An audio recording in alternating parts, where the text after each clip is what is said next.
दोस्तों देखिए, अभी तक के एग्ज़ाम के बाद में क्या रहा है एग्ज़ाम लेवल, अटेंडेंस कितनी रही है, बच्चे कितने क्वेश्चंस अटेम्प्ट कर रहे हैं, नॉर्मलाइजेशन में कितने नंबर आपको मिलेंगे, साथ ही बात करेंगे कट ऑफ को लेकर। दोस्तों देखो, मैं आपको बताऊं तो सबसे ज़्यादा जो डाउट है ना स्टूडेंट्स का, वो आपको नॉर्मलाइजेशन में है। भाई देखो, रेलवे के अंदर जो नॉर्मलाइजेशन होता है तो आपको कुछ चीज़ें ध्यान में रखनी पड़ती हैं। अगर आप उन चीज़ों को नहीं जानते तो भाई आपको नॉर्मलाइजेशन का बिल्कुल भी बेनिफिट नहीं मिलेगा और आप नेगेटिव में चले जाओगे। ये मैं आपको रियलिटी बता रहा हूँ, ठीक है।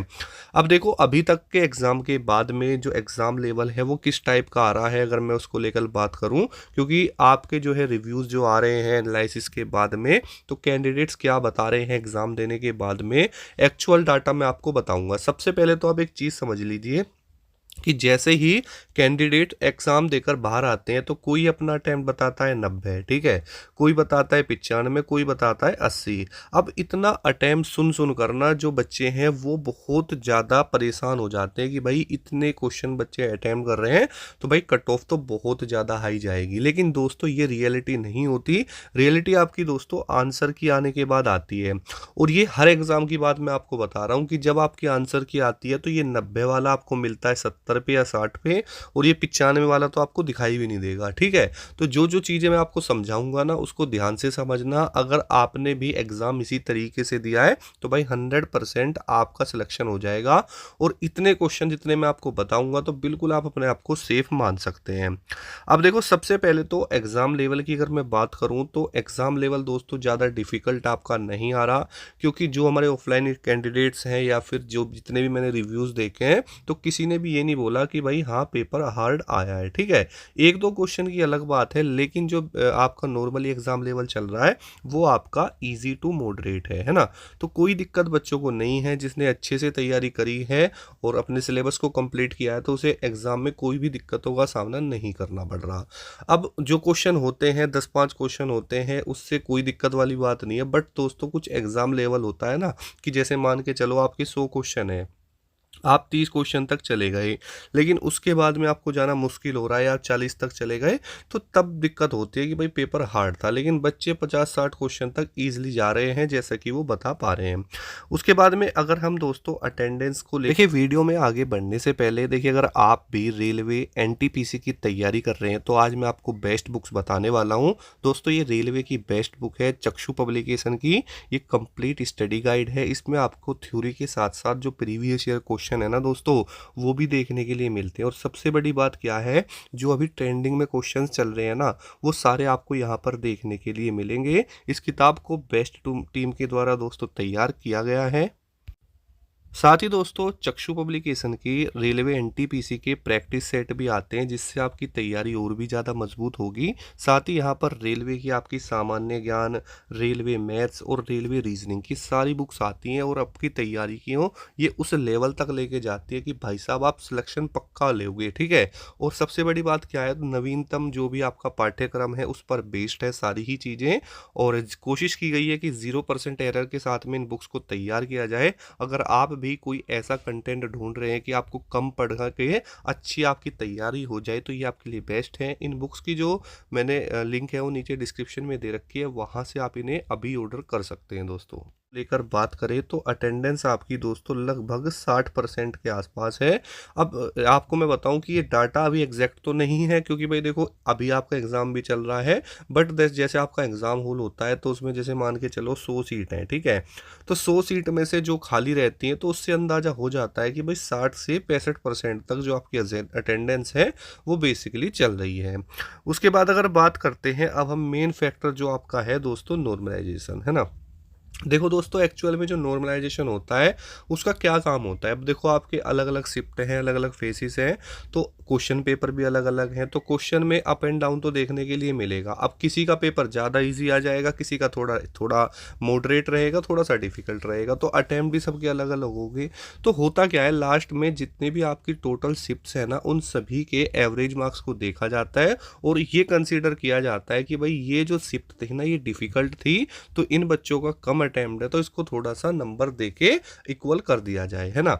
अब देखो रेलवे में 2-3 चीजें हैं भाई। देखो मैं आपको बताऊं, सबसे पहले तो 1/3 की नेगेटिव मार्किंग है। दूसरी बात भाई, आपको ना अपनी जो एक्यूरेसी है ना वो अच्छे से मेंटेन करनी है, एक्यूरेसी और परसेंटाइल। अगर आप ये मान के चलो, अगर आप ज़्यादा क्वेश्चंस को नेगेटिव कर दोगे ना तो भाई दिक्कत में ही रहोगे।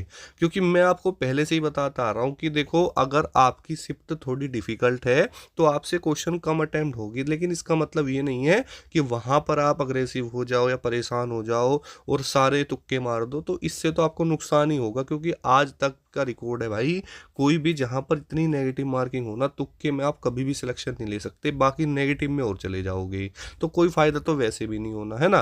तो ये तीन चीज आपको अच्छे से मेंटेन करनी है अगर आप भी ये चाहते हो कि नॉर्मलाइजेशन में आपको थोड़ा सा भी बेनिफिट मिल जाए।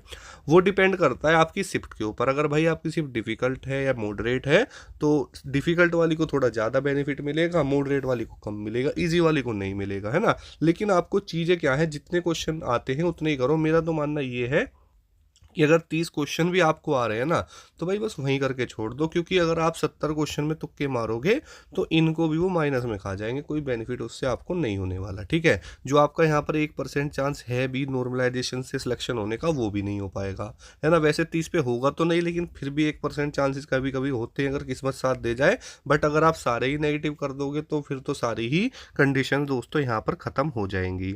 अब देखो, अटेम्प्ट की अगर मैं बात करूं बेसिकली, तो जो रियल अटेम्प्ट मैं आपको बताऊं, अटेम्प्ट में और क्वेश्चन सही होने में दोनों में डिफरेंस होता है। अभी बच्चे एग्जाम दे के आ रहे हैं तो वो अपना अटेम्प्ट बताएंगे, उन्हें भी नहीं पता कि हमारे क्वेश्चन हैं कितने ठीक, ठीक है। तो जो एक एवरेज अटेम्प्ट मैं बताऊं तो वो आपका 70 से 80 के बीच का है, इतने अटेम्प्ट बच्चे कर रहे हैं, ठीक है। अब इसका मतलब ये नहीं है कि उतने इतने ही क्वेश्चन उनके ठीक है भाई, अभी इसमें 1/3 की नेगेटिव मार्किंग भी होगी, काट पीट के थोड़ा सा सिस्टम माइनस में आ जाता है, समझ रहे हो मतलब। इतना नहीं रहता, ये सिर्फ मैं अटेम्प्ट आपको भी लेके चल रहा हूँ। अब देखो, मैं आपको रियलिटी बताऊं तो इतने क्वेश्चन जो बच्चे अटेम्प्ट कर रहे हैं, इतना जो कर रहे हैं, वो बिल्कुल ठीक है। मैं आपको रियलिटी बताऊं, ये अभी मैं आपको नो कट ऑफ नहीं बता रहा, ये मैं सिर्फ आपको अभी एक अटेम्प्ट बता रहा हूँ कि हाँ भाई, इतना अगर आप भी अटेम्प्ट कर रहे हो तो आप बिल्कुल करेक्ट दोस्तों जा रहे हो, ठीक है। अब देखिए दोस्तों, अगर हम बात करते हैं आपकी कट ऑफ को लेकर, कट ऑफ के कुछ फैक्टर्स होते हैं, जैसे दोस्तों आपकी वैकेंसी कितनी है, दूसरा एग्ज़ाम लेवल, तीसरा आपका दोस्तों अटेंडेंस, चौथा आपका नॉर्मलाइजेशन, इस टाइप की कुछ होता है। अब देखिए, कट ऑफ के रेलवे के अंदर आपका ट्रेड वाइज भी होता है, ठीक है। और आपका अगर देखा जाए ट्रेड वाइज के अलावा जॉइन वाइज भी है, तो बहुत सारी चीज़ें रेलवे के अंदर आती है। लेकिन इसके लिए अगर हम बात करते हैं आपका जो यहाँ पे, तो कितनी एक्सपेक्टेड कट ऑफ रह सकती है उसको लेकर, ग्रेड 3 को लेकर अगर मैं बात करता हूँ तो देखिए दोस्तों, अगर आप जनरल कैटेगरी में आते हैं और लगभग 70 के आसपास अगर आप बन रहे हैं अभी आपके, तो ये मैं आपको रो मार्क्स लेके चल रहा हूँ, ठीक है। और प्लस माइनस आप इसमें 3 कर लेना, तो आप बिल्कुल अभी सेफ हैं। उसके अलावा जो आपका ओबीसी है, ठीक है, ओबीसी में लगभग अगर आप यहाँ पर 67 क्वेश्चन के 67-68 क्वेश्चन पर हैं तो सेफ है। एससी वाले लगभग 64 से 65 क्वेश्चन, और आपके एसटी वाले लगभग 60 से 62 क्वेश्चन, और जो ईडब्ल्यूएस है, जो भी ईडब्ल्यूएस वाला 65 क्वेश्चन के आसपास है, वो सभी मेरे अकॉर्डिंग दोस्तों यहाँ पर अभी सेफ है। बाकी जब आंसर की आ जाएगी, चीज़ें अपने आप क्लियर हो जाती है, इस चीज़ का आपको भी पता है। फिर भी अगर आपका कोई डाउट है, आप कुछ पूछना चाहते हैं तो कमेंट कर सकते हैं। मिलते हैं नेक्स्ट वीडियो में। जय हिंद, वंदे मातरम दोस्तों।